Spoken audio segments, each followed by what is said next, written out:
Okay, finally, my dear friend, Dr. Rajiv Ramchand, is an epidemiologist and senior behavioral scientist at the RAND Corporation, whose research focuses on the prevalence, prevention, and treatment of mental health and substance use disorders in adolescents, service members, veterans, and minority populations.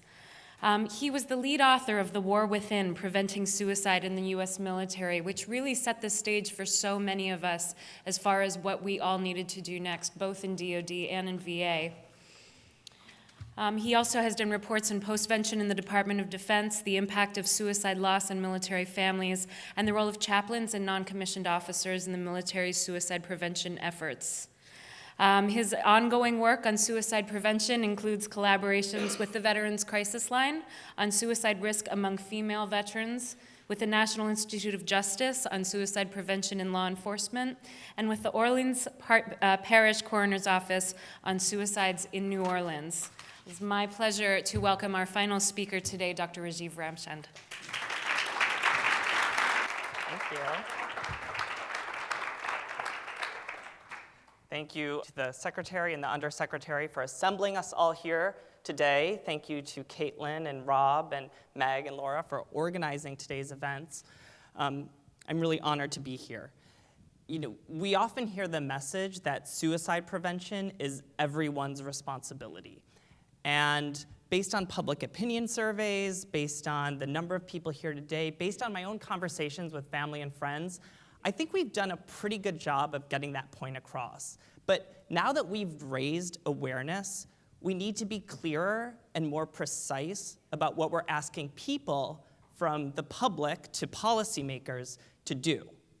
So today, I'm just going to share really quickly, I know I'm the last one up here, what I think are the 3 key steps that could really make a dent in suicide prevention among veterans.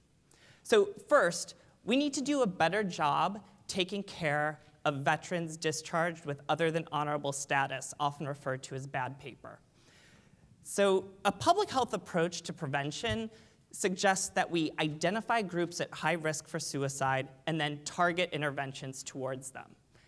And veterans with bad paper represent one such group.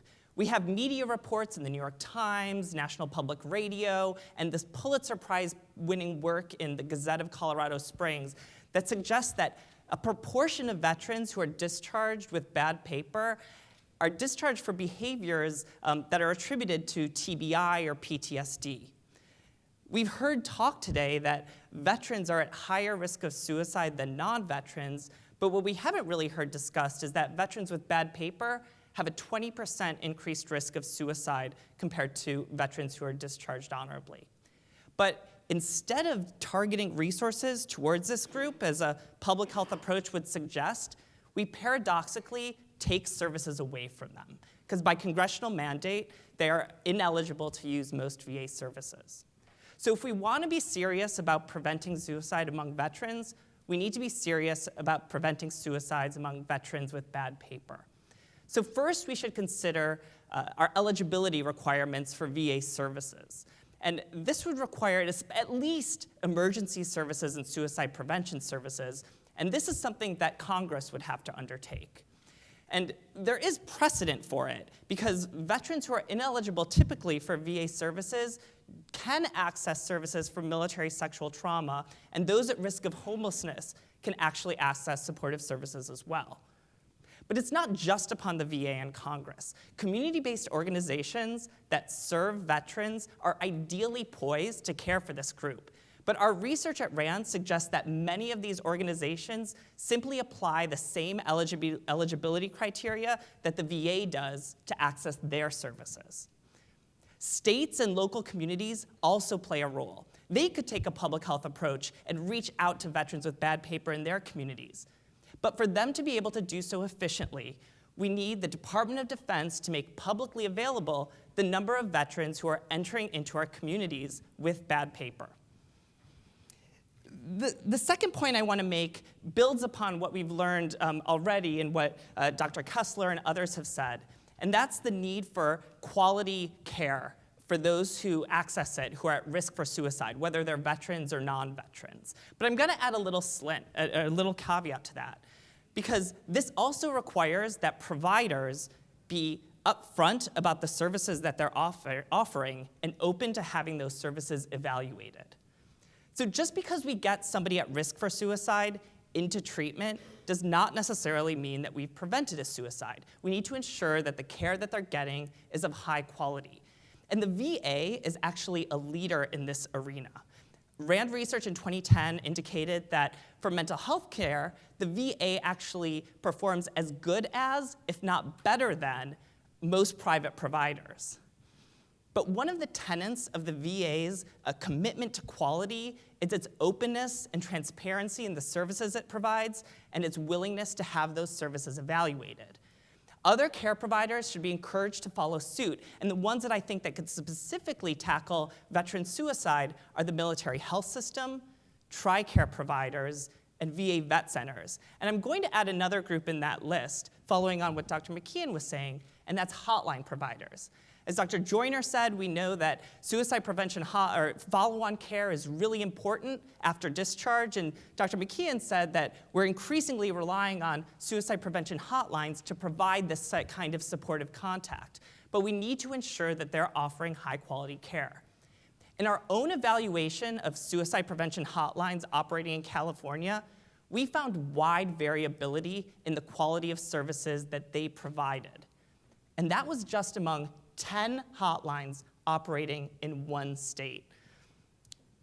So we need to think that, what are the components of quality care? Well, recording calls may be a good place to start, but not one of the crisis centers we went to in California recorded their calls. And think about that. When we call our credit card companies, we're routinely told that our calls are being monitored for quality, but our calls to suicide prevention hotlines aren't. But nationwide, there are call centers that are monitoring calls. And we visited one in Texas, and we visited one in Maryland.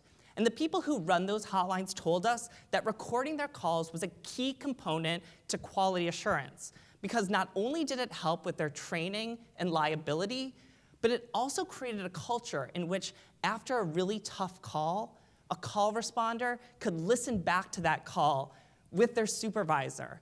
They could learn from it, and they could grow from it to improve their quality of the care that they provide. And this contrasts with some crisis lines operating today where a supervisor may from time to time sit next to a call responder and simply listen to one side of the conversation. Now, there's rapid change in the suicide prevention hotline arena, especially as more and more services are offering crisis-based chat as well as internet chat, or crisis-based text and internet chat. And there's real kind of movement towards quality, which makes me think that this is a really important time to be tackling this issue. So for example, the National Crisis Chat Line, or text line, is currently opening its data enclave to researchers for non-commercial purposes.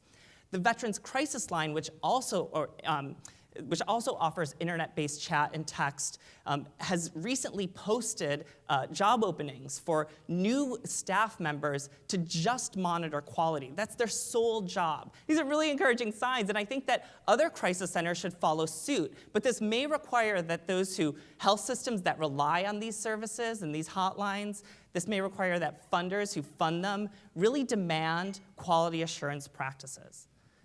So my third and final point is that we get a little bit more creative about the messages that we convey to the public to prevent suicide.